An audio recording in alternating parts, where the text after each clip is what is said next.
In almost every tradition, the creation of the universe process takes 6 days. This is an allegory for humans to understand.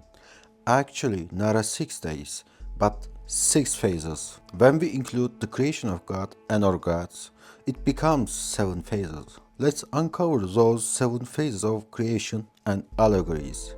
This section is one of many wisdoms that I explained in the book of O. If you don't want to wait other chapters for videos, visit Hydus.org. I'm Hydus Marcus. I help spiritual beings discover correct and real wisdom through over 10 years of real-life experiences in spirituality, esotericism, occultism, and consciousness. If you desire to join this journey, then subscribe, like, and ring the bell so you will be invited to wisdom each time.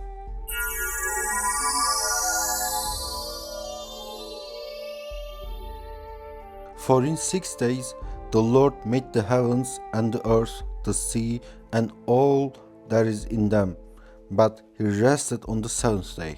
Therefore the Lord blessed the Shabbat day and made it holy. Every culture in every corner of the world has a story about how everything began. And on the surface, they could not be more different.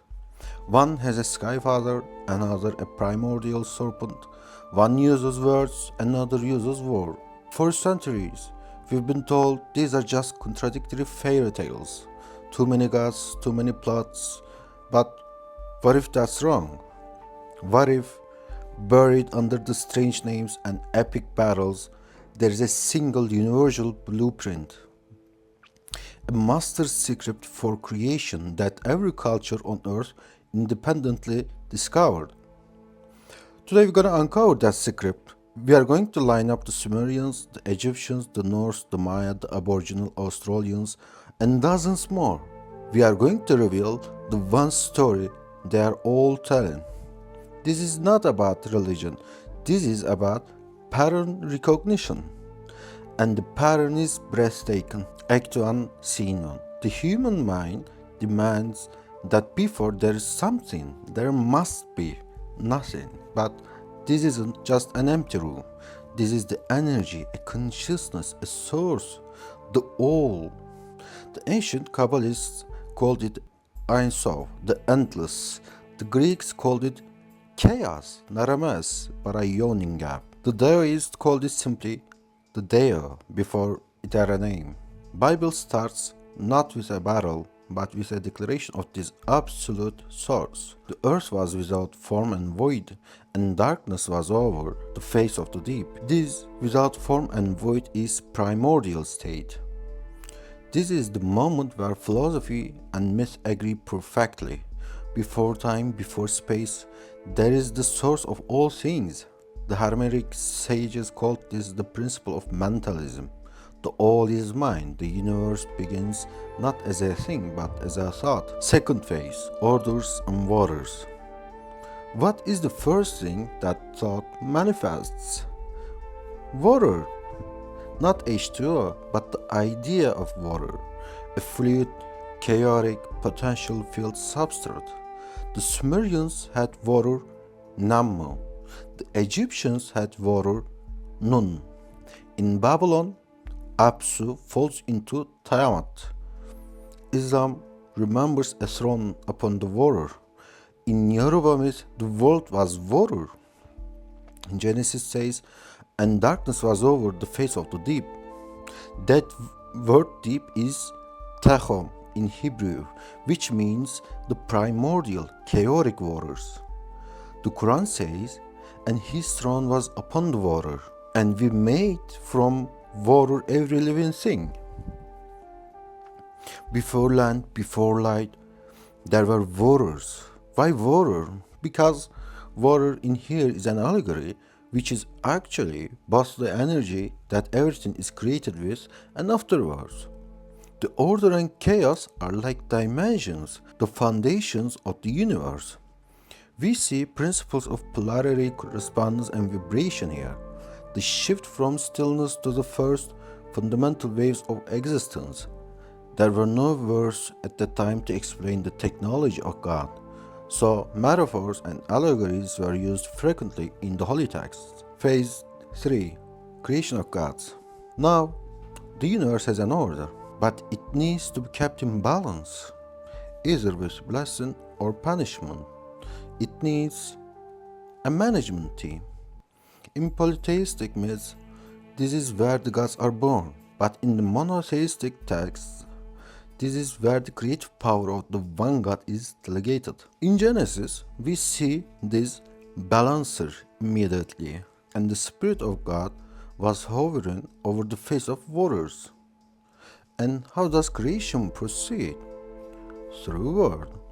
And God said, "Let there be light," and there was light. This saying is the divine agency in action. The Quran mirrors this perfectly with the divine command kun, which means be. The principle is the same. From the one source emerges the creative force that structures reality.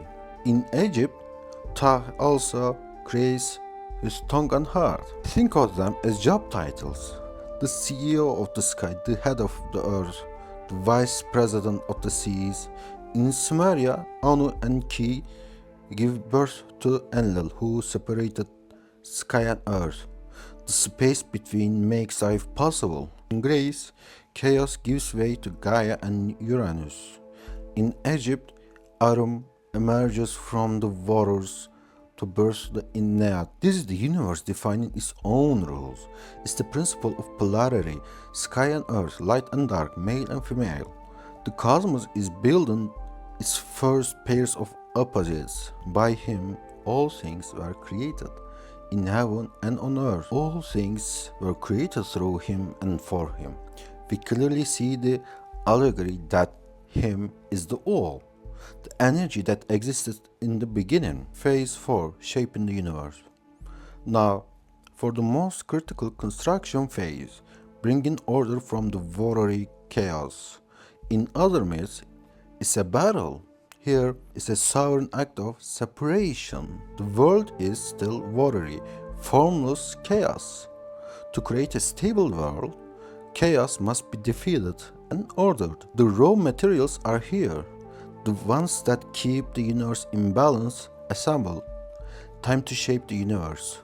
In Babylon, god Marduk slays the sea dragon Tiamat and splits her body in two to create heavens and earth. In Vedic tradition, Indra slays the serpent Vritra to release the pent-up waters and create the rivers. In Norse myth, the gods kill the giant Ymir and fashion the world from his body. In China, Pangu separates yin and yang, his body becoming mountains and rivers. Zeus assigned domains, storm here, sea there, earth between. The Egyptian god Ptah creates by speech, words as cosmic software. The Maori gods push Rangi, which is sky, and Papa, which is earth, apart, creating space for the world. This is universe building at its most literal. The great construction project where raw chaos becomes ordered cosmos. Allegory here is that there was chaos, we brought order by separating the sky and the earth, which is the metaphor for dimensions. Let there be a firmament in the midst of the waters, and let it separate the waters from the waters. And God made the firmament and separated the waters that were under the firmament from waters that were above the firmament. And it was so. And God called the firmament heaven. This is the Abrahamic version of slaying dragon of chaos. It's not a violent struggle, but a deliberate, majestic act of architecture. The Quran describes this same cosmic craftsmanship. The dome of the sky, the foundation of the earth, but it's all built from the defeated chaos. Do not the disbelievers see that the heavens and earth were a joint entity? Then we separated them. The joint entity is the unified chaos. The separation is the creation of a stable, ordered world. Do you see the allegory of dragon serpent as the balancer, harmonizer of the universe exists called gods, And their counterpart, corruptors of balance, creatures of chaos, also existed. May those curse it who curse the day, those who are skillful to arouse Leviathan. Remember, as above, so below, as below, so above. Phase 5. Cosmic architecture and order. The universe is not built, but a building is in a home, a body is in a life. So, phase 5, cosmic architecture and order. This is where physics meets ethics, where the cosmos gets its rules. The construction balancers are done. Now come the lawyers, the timekeepers, and the judges. In Mesopotamia, the gods formalize decrees and destinies. Constellations become a celestial calendar, and temples sync with earth with heaven. In Egypt, the feather of Ma'at becomes the ultimate measure of truth and balance. In Vedic, Rita, cosmic order, becomes the foundation for Dharma, the moral law. The Abrahamic texts codify this beautifully. Genesis states, "And God said, let there be lights in the expanse of the heavens to separate the day from night, and let them be for signs and for seasons, and for days and years." The Quran establishes the principle of cosmic balance, and the heaven he raised and imposed the balance that should not transgress the balance, and the laws of motion. Each one, the sun and moon, swims in an orbit. This is universal. The Maya weave Tzolk'in and Hab calendars into life itself. Aboriginal songlines turn geography into a sacred obligation. This phase writes the score for the cosmic symphony. The laws of music are composed. Phase 6, creation of life. With a stable world, now separated and ordered, the blueprint calls for the stage to be filled. It's time for life. This is where the environment, now perfectly tuned, bursts into motion. The text described this is not a random accident, but as a deliberate and joyful filling of the domains that were just created. In Genesis, the sequence is masterful, and God said, "Let the waters swarm with the swarms of living creatures. Let the birds fly above the earth across the expanse of the heavens." And God said, "Let the earth bring forth living creatures according to their kinds, livestock and creeping things, and beasts of the earth according to their kinds." The Quran returned to its foundational principle, and Allah has created every animal from water. This principle is echoed everywhere. In Egypt, life is tied to the daily renewal of Ma'at, cosmic order. In Aboriginal Australia, all life follows the waterways traced by the rainbow serpent. For the Maya, a successful life is tied to sacred maze. Life emerges as the natural consequence of properly tuned cosmos. Phase 7, creation of humans. The stage is set, the world is ordered and filled with life. Now, the final, most profound act of the blueprint, the creation of us. And the reason given is astonishingly consistent. We are here as God's representatives on earth. Genesis states, "Then God said, let's make man in our image, after our likeness, and let them have dominion over the fish of the sea, and over the birds of the heavens, and over the livestock, and over all the earth." We are image bearers, stewards. The Quran uses a powerful parallel term. "And mention, O Muhammad, when your Lord said to the angels, indeed I will make upon the earth a successive authority, Khalifa.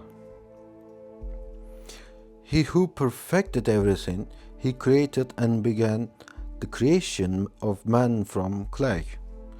A Khalifa is a vicegerent, a custodian, and the substance. Universal, from dust of Genesis, the clay of the Quran, yellow clay of Nuva in China, the trees of Ask and Ambla in Norse myth, to the maze of the Maya. We are the culmination. The beings created to complete the cosmic circuit. The allegory of clay is DNA and soul. There were no words at that time to explain the technology of God, so is metaphorically called clay, mud, or dust. So let's look at the blueprint one last time. Phase 1, the all, the nothing, that is everything. Phase 2, the waters. Phase 3, the gods, balancers, and corruptors. Phase 4, shaping the universe. Phase 5, the separation of sky and earth, the battle, order from chaos. Phase 6, the creation of life. Phase 7, the creation of humanity. From the Aboriginal rainbow serpent to the Norse world tree, from Bible to Bhagavad Gita, this is the pattern. The names change, the moral framing shifts, but the choreography is identical. This is not a coincidence. It's a reflection of a deep, fundamental pattern in reality itself. We didn't invent these stories, we discovered them. Each culture painting the same cosmic truth with its own unique colors. This section is one of many wisdoms that I explained in the book of O. If you don't want to wait other chapters for videos, visit Hydus.org. I'm Hydus Marcus. I help spiritual beings discover correct and real wisdom through over 10 years of real-life experiences in spirituality, esotericism, occultism, and consciousness. If you desire to join this journey, then subscribe, like, and ring the bell so you will be invited to wisdom each time. Now, go tell the oldest story in the world.